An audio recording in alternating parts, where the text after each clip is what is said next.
Hello বন্ধুরা, সবাই কেমন আছো? আশা করি ভীষণ ভালো আছো।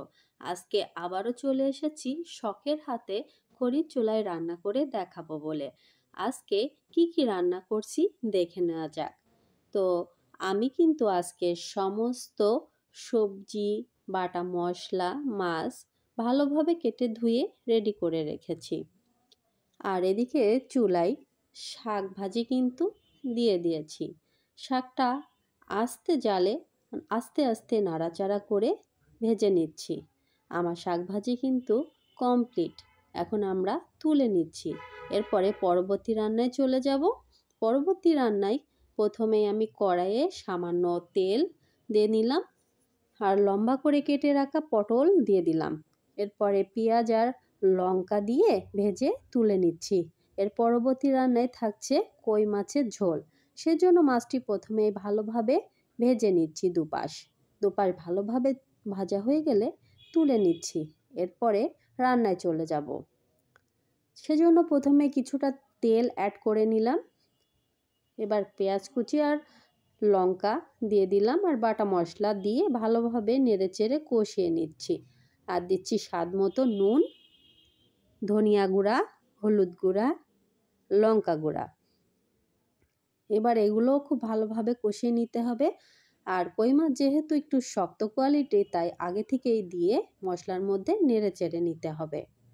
এবার পরিমাণ মতো পানি দিয়ে নিচ্ছি। তারপর কিছু সময় নাড়াচাড়া করে তৈরি হয়ে যাবে কই মাছের ঝোল।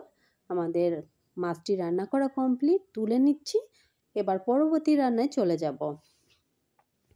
পরবর্তী রান্নায় থাকছে ভুড়ি। এজন্য প্রথমেই পেঁয়াজ কুচি আর চেরা লঙ্কা দিয়ে নিয়েছি। এবার একে একে সমস্ত ভুড়িগুলো দিয়ে নিচ্ছি। আমার কিন্তু ভুড়ি রান্না ভীষণ ভালো লাগে। সবার কাছে অবশ্য ভালো লাগে না।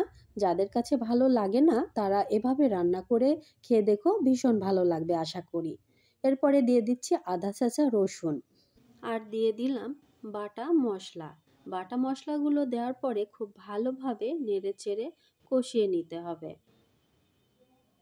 তারপরে স্বাদ মতো নুন, হলুদ গুঁড়া, লঙ্কা গুঁড়া আর ধনিয়া গুঁড়া দিয়ে আবারও খুব ভালোভাবে নেড়েচেড়ে কষিয়ে নিতে হবে।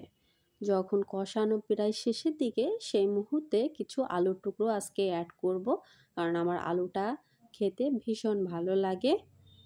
এরপরে সর্বশেষে সেদ্ধ হওয়ার জন্য কিছুটা পানি অ্যাড করলাম আর ভাজা মশলা অ্যাড করে নেড়েচেড়ে তৈরি হয়ে গেল আমাদের ভুড়ি রান্না। এরপরে পরবর্তী রান্নায় চলে যাব। পরবর্তী রান্নায় থাকছে আলু ভাজি। এভাবে ডুবো তেলে আলু ভাজি করে দিলে আমার ছেলে খেতে ভীষণ পছন্দ করে। এক একজনের খাবারের পছন্দ এক এক রকম, তাই প্রত্যেকের জন্য আলাদা আলাদা করেই খাবারগুলো প্রেজেন্টেশন করতে হয়।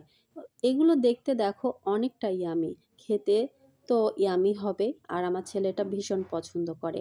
ডাউলটাও রান্না করা কমপ্লিট হয়ে গিয়েছে, এখন ডেকোরেশনের পালা। সো গাইস, আমার ভিডিওটি যদি ভালো লেগে থাকে একটি লাইক, একটি কমেন্ট করে যেও। আর নতুন নতুন রেসিপি পেতে ফলো দিয়ে সাথেই থেকো। আজকের মতো এখানে শেষ করছি। আল্লাহ হাফেজ।